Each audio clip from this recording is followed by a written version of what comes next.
Recording. Hello, everyone. Welcome to Hardfire Media Liberal Conversations, a series of screen media programs we are doing to discuss current events and to help us get through this unique time of unprecedented state exercise of power in certain places. The idea for the series comes from classical liberalism, which is based on free speech, freedom of religion, and equal rights under law. These discussions are available on our YouTube channel, where we have made around 35 shows, and John Clifton had been involved in Gary Popkins' earlier shows. So all total, there's about 200 Hardfire shows out there, which we have made at on Brooklyn Free Speech Cable Network at the Brick Art Media House. Brick is now closed, so we are now producing the programming independently. My name is Cameron Weber. I'm an economist and historian and the producer of Hardfire.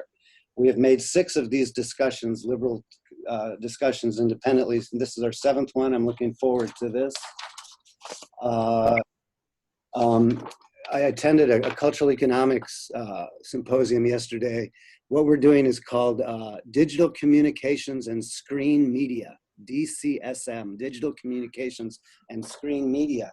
Now that all the studios are locked down and all the performance spaces are locked down, that's the new creative destruction, as Derek was talking about, new business models. Digital I have to update my resume right now. No, only the leader of Korea is allowed to multitask. He's the only one able to do that. That's what I heard. Okay, so as I'm writing the script, what we're talking about is the protests. And Starchild in San Francisco, you've seen protests yourself, yes? Yes, I've taken part in protests, although only one kind of on the side since the killing of George Floyd. But yeah, I've been active in the police abuse reform movement for a long time. Yeah. Good. We're going to cover that police abuse today. Okay, so, and John, have you seen protests? Yes, I have. In fact, I have organized one protest when we, in my capacity as chair 15 years ago, we did an Albany protest of eminent domain abuse on the steps of Albany. And that took quite a bit just to do a small scale protest, and instead of one involving hundreds or thousands of people, as we've seen across the U.S. Yeah. So speaking of eminent domain, there's a lot of that going on in along the southern border right now as the wall is going. There's lots of eminent domain going on there. Yeah. So our city protests, and this is today's topic. This is and this is Cantonese, which is, of course, is against China right now, breaking their one country, two systems promise. But what we are concerned with in this show are the protests and riots in the USA against police brutality in the George Floyd case and against the economic lockdowns. So why doesn't everyone introduce themselves and say who you are and why you're interested in the program? We'll start in the upper left-hand corner. Greg, you go first. Okay, just coming off mute. I'm in the great outdoors here, so you might get a few wildlife noises in the background. But coming from Melbourne, outside of Melbourne in Australia, as Cameron mentioned, we first met some over 20 years ago, and I've always been very interested in Cameron's work and interested in the issues and the views in your country and as they relate to our country. Yeah, Greg, by the way, this is from The Economist, which just arrived today. And there's the protests in New York, Yep. New York City. And they call Australia the lucky country in here. Yeah, that's an old term. It's been around for, well, since the country was established, I think. And it resonates because we do have a lot of luck on our side, and we try to be conscious of the fact that we are in a good position. But just say it, just for everyone's benefit, the Black Lives Matter campaign has really taken off here because it resonates with issues we've had here where Indigenous Australians have a very high rate of dying in custody. And this has been an issue over many years. There's been a Royal Commission, but nothing much has changed. So when the Black Lives Matter campaign took off in your country, it's taken off here as well with huge protests in all of the major cities over the weekend.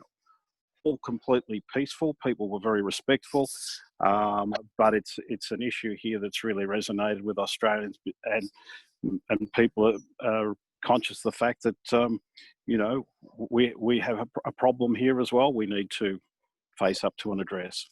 Well, So, I've been to Australia, and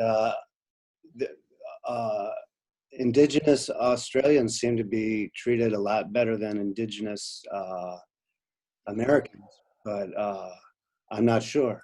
I'm not sure. I mean, that's a hard one to quantify, but the issues are very similar, where they live in remote areas and have a much lower standard of living and high rates of drug and alcohol abuse, crime, and then a level of racism against them. So that it relates to the natives of the country. Yeah. In both cases, similarly. John Clifton, tell us who you are, why you're here. Well, I represent, one of the main cities of the U.S. along with some of the other guests here. I've been involved, as I said, in Queens politics at a local level and then at a state level since the 90s in different forms. I've been involved on the administrative side as a chair and as a candidate many times. Currently, I'm running the Queens Libertarians until we reorganize more fully. And I hope to enlighten people about the dynamics of this and the protests and separate the issue of the racial tension or misconceptions created by this from libertarian principles. Exactly. So you mentioned the Libertarian Party. For those that don't know, that's the third largest party in the United States. And there's a lot of, it's been very difficult to fight the two major parties and get a substantial third party. Am I right? Are there really two parties, Cameron? There's no, just the same party. There's just two sides of a paper coin. I think it's called the Yeah. Party, right? I call it the two-party cartel, and I refer to alternatives as alternative parties because otherwise, we say third party, that sort of implies, well, instead of only two, there can only be three. Alternative parties. So why don't you identify yourself? We can't, because we can't see you. Oh, Bradley. Sure. This is Starchild. I'm a companion. That is erotic service provider for those who've seen the TV show Fireflies, where I took the term companion, and libertarian activist here in San Francisco, also a former elected representative on the Libertarian National Committee. And basically, I'm in the struggle for freedom for long haul. This is one of my lifetime callings. So, where can advance individual liberty and reduce the burden of authoritarianism on people, I'm down. I'm just the opposite of a single issue person.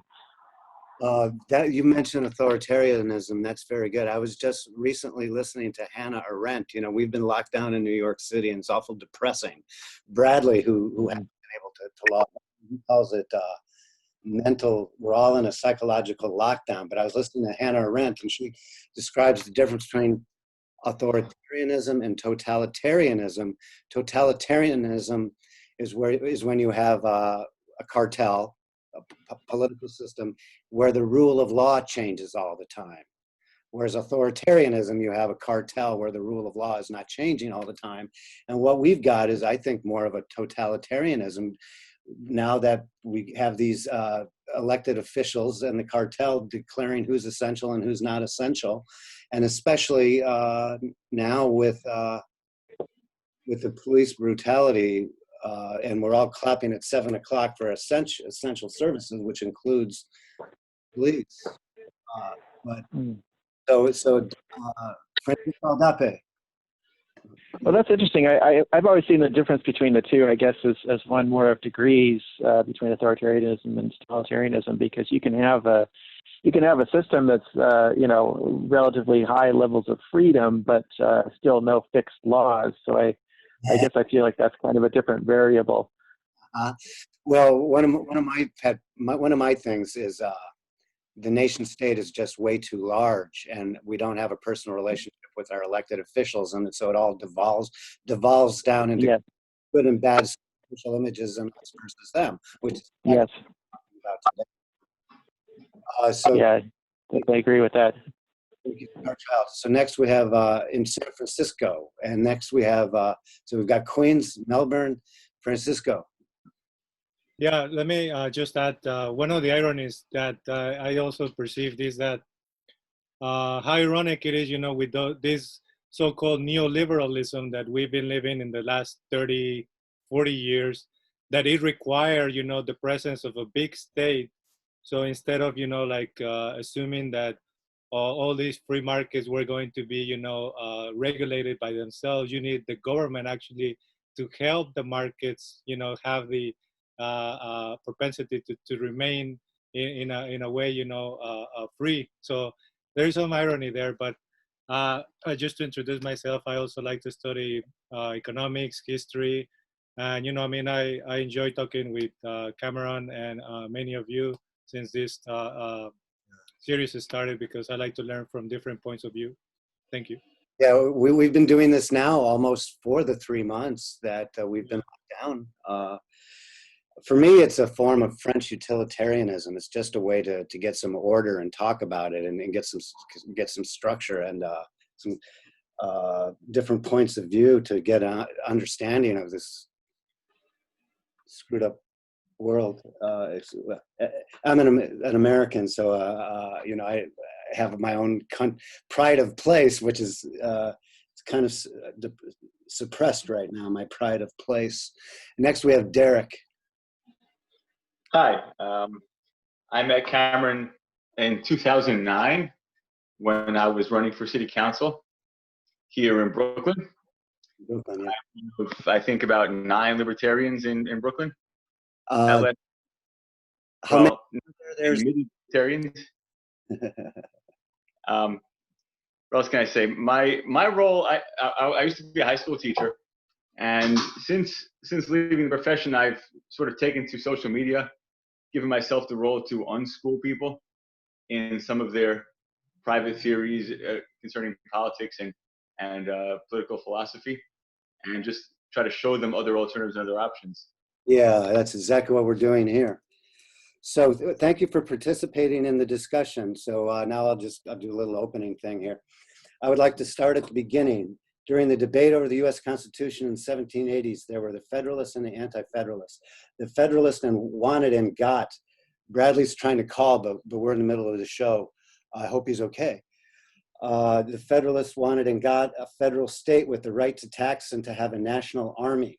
The trade-off to get this new state, the U.S. nation state, a new form of political enterprise, the nation state, was that the northern manufacturing interests got protection against foreign competition while the southern slaveholders got extra votes for their slave holdings.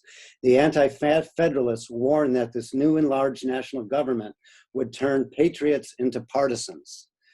In other words, instead of, as in the original Articles of Confederation under which the American Revolution was fought and won, the statists, those that believe the state can solve problems, Francisco's point about the market needing the state, that's Karl Marx's point of the state being the executive committee of the bourgeoisie, or in this case, the cartel two-party system. Hamiltonians were able to recreate the conditions for empire against which the Revolutionary War was fought. We did a Hardfire TV show on this Federalist versus Anti-Federalist, one of the last shows we did before the lockdowns.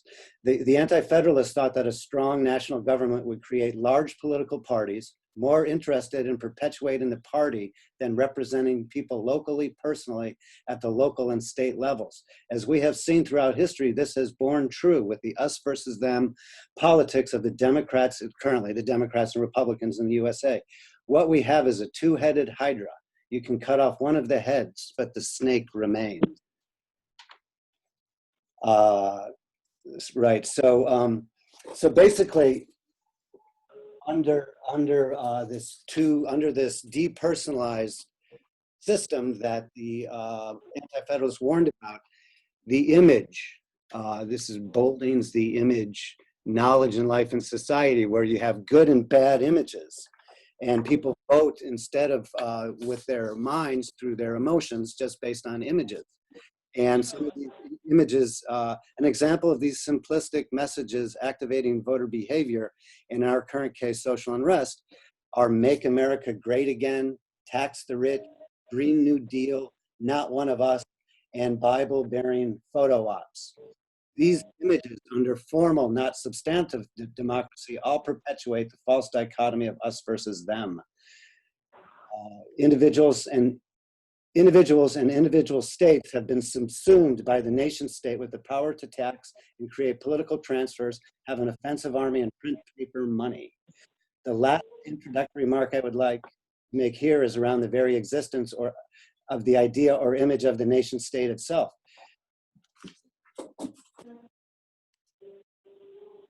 This comes from, Starchild. This is a very famous book in the social sciences called Imagine Communities, where the author Benedict Anderson states that the state just tries to inculcate the image of its necessity into our consciousnesses by inventing false histories. Okay, and another thing, so about the idea of the nation state as a false concept. So here's a photo from New York Times, Thursday, May 7. Here's a woman who owns an art gallery in Belgium, and that person standing next to her is the mayor of the town in the Netherlands. And Belgium has a lockdown, and the Netherlands doesn't. So just 5 feet away from her door is a busy commercial street where no one goes in her shop because her shop is registered in Belgium, not in Holland. So, yeah. So anyway. The problem that, by the way, did you see the problem that Sweden has now?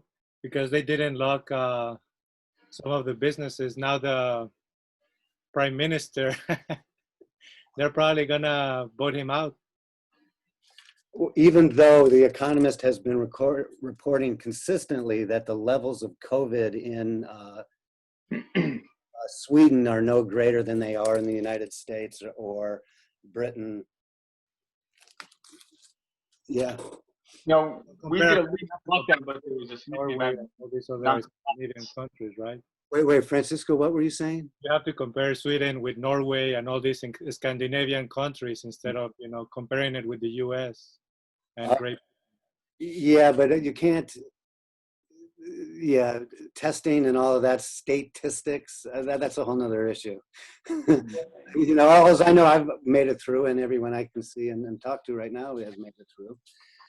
Uh, Well, it's a major issue that in a lot of countries they've been recording people as having died from COVID-19 when actually they only tested positive for COVID-19, and it was in many cases something else that actually killed them. Trump's national coronavirus advisor, Dr. Deborah Bricks, actually admitted this. I've seen her on video, basically acknowledging that's the way they were counting. yeah, So the death tolls aren't super reliable. yeah. It's just another form of image perpetuating and expanding the power of the state. But I could Yes. be biased. Uh, so let's see, next on the agenda. Okay, I would like to give an example of the simplistic, and now we'll get into more substantive things and start talking about the protests.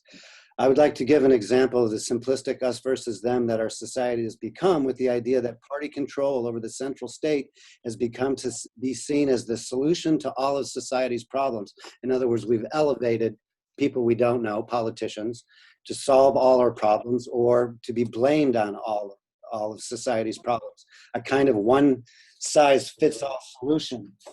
And this is a full-page ad in the New York Times. The current president of the United States did a national prayer day. You know, it doesn't matter what publicity you get as long as it's good, as long as it's publicity, right? So here you have, we need reason, not prayer, to combat the coronavirus, and a full-page ad by this group called Freedom from Religion Foundation. So you have, is it science that's going to solve everything, or is it belief that's going to solve everything? And boiling it down to these simplistic images. What do you think of that? Well, I think that people don't have the patience to engage in a more nuanced conversation about these issues. So no matter what side we're on, we're forced to boil it down into a really, really simple sentence. Yeah, a simple image, good or bad image. If I can mean something about that, there is a way in which you can express that politics is a giant game of rock, paper, scissors, where rock is reason that person can introduce into a conversation. Paper wraps the rock, and it's kind of like emotion that takes over an issue and drowns out reason. And you can only cut through the emotions that drive a lot of mass movements in politics through pain, basically explaining how this policy or that kind of rhetoric leads to bad consequences to different people in the form of injury, death, bankruptcy, etc. Exactly. And then blame the other for that. Yeah.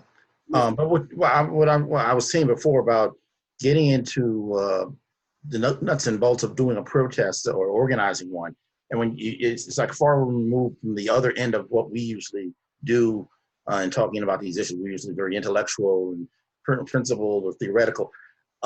To paraphrase Forrest Gump, organizing a protest is hard, in the sense of the logistics, getting the permit, getting the equipment, getting everybody organized to show up at the right place, or enough people to show up.